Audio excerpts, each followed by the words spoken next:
그는 세상을 2번 죽였다. 한 번은 그가 떠났을 때, 그리고 또 한 번은 그가 만든 세상이 그를 넘어섰을 때였다. 그는 신도 괴물도 천재도 아니었다. 단지 세상을 다르게 본 한 인간이었다. 사람들은 그를 사랑했고 동시에 두려워했다. 그의 말 한마디에 기업이 무너지고 산업이 다시 태어났다. 그가 움직이면 기술이 따라왔고 그가 침묵하면 세상이 멈췄다. 스티브 잡스. 그는 단 한 번도 발명가라 불리길 원치 않았다.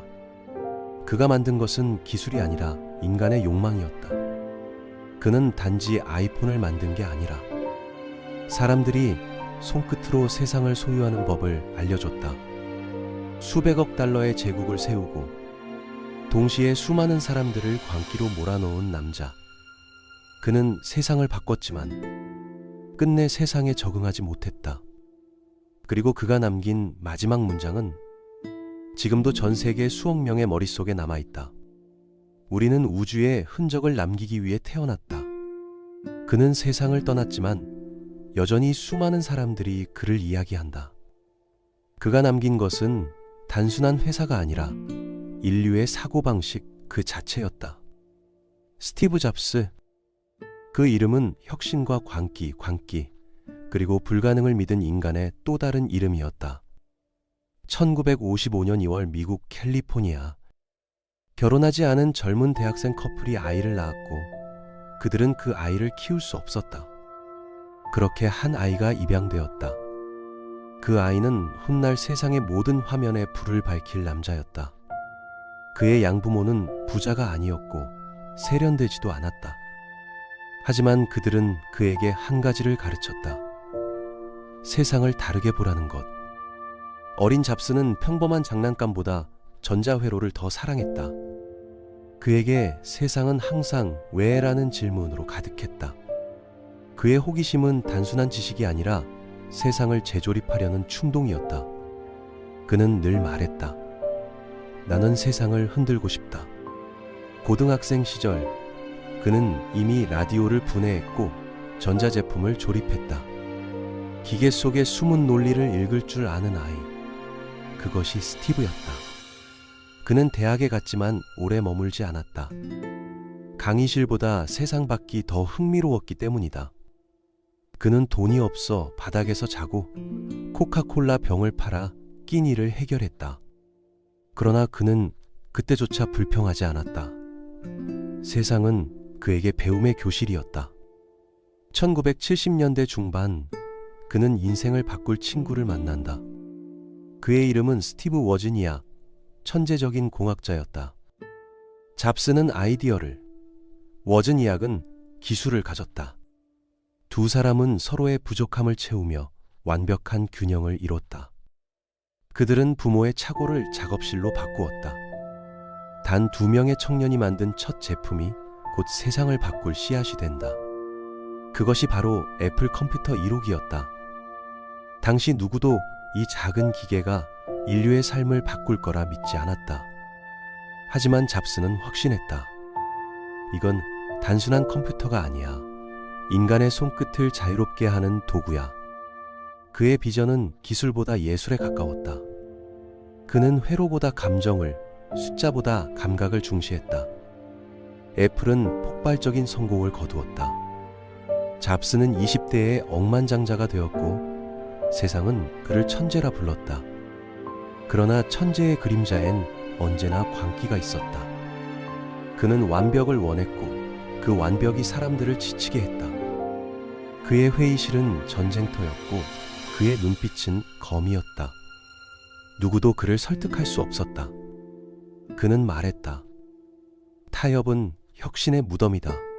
1984년 매킨토시가 출시되었다.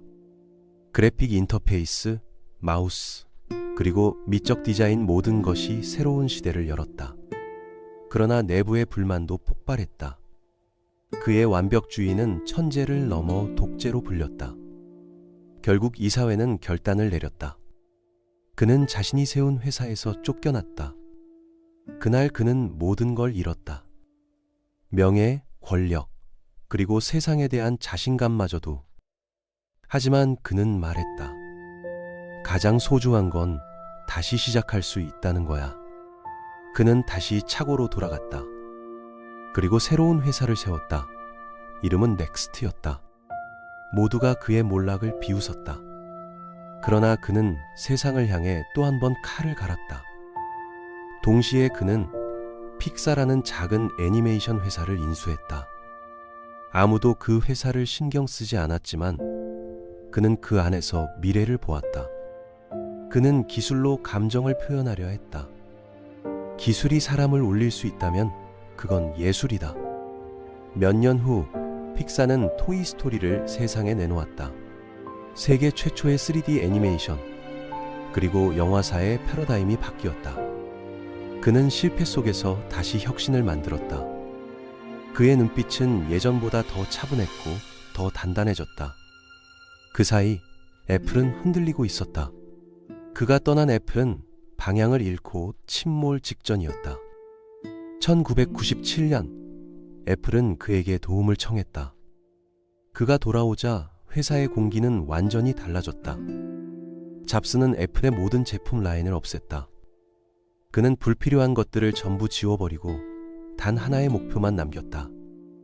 단순함이 곧 궁극의 정교함이다. 그의 신념은 회사 전체를 새롭게 바꿔놓았다. 그 결과물이 바로 아이맥이었다. 투명한 디자인, 감각적인 곡선, 그리고 인간적인 색. 사람들은 컴퓨터에 다시 설렘을 느꼈다. 기계가 아니라 감정이 있는 물건을 처음 만난 것이다. 2001년 그는 다시 무대에 올랐다. 주머니 속에 천곡을 넣을 수 있습니다. 아이팟. 그는 음악 산업을 통째로 바꿨다.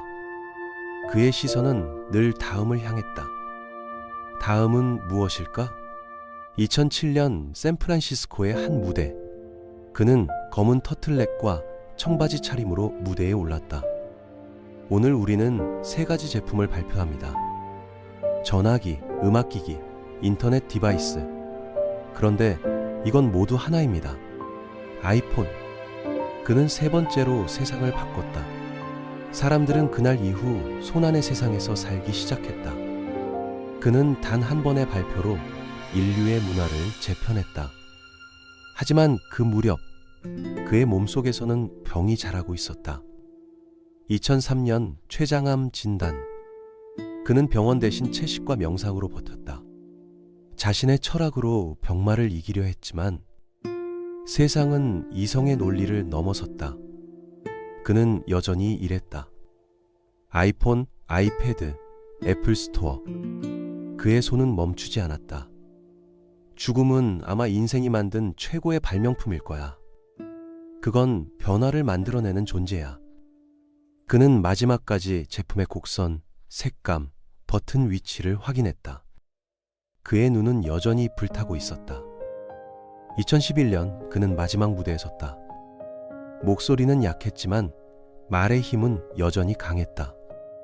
스테이 헝그리, 스테이 펠리시, 굶주려라, 그리고 바보처럼 살아라. 그는 세상을 떠났지만 그의 사고방식은 오늘도 살아있다. 그가 만든 제품은 단순한 물건이 아니다. 그건 인간이 아름답다고 느끼는 감정의 물리적 증거였다. 그의 인생은 실패로 시작해 완벽으로 끝나지 않았다. 하지만 그 불완전함 속에 세상은 완벽을 발견했다. 스티브 잡스. 그는 기술을 만든 것이 아니라 기술이 인간의 감정을 품게 만든 최초의 사람이었다. 그는 천재가 아니었다. 그는 단지 끝까지 미친 사람이었다. 저희는 좋은 영상으로 곧 다시 찾아뵙겠습니다. 알면 놀라는 세상 이야기 시청해주셔서 감사합니다. 마지막으로 구독과 좋아요, 그리고 알림 설정까지 부탁드립니다.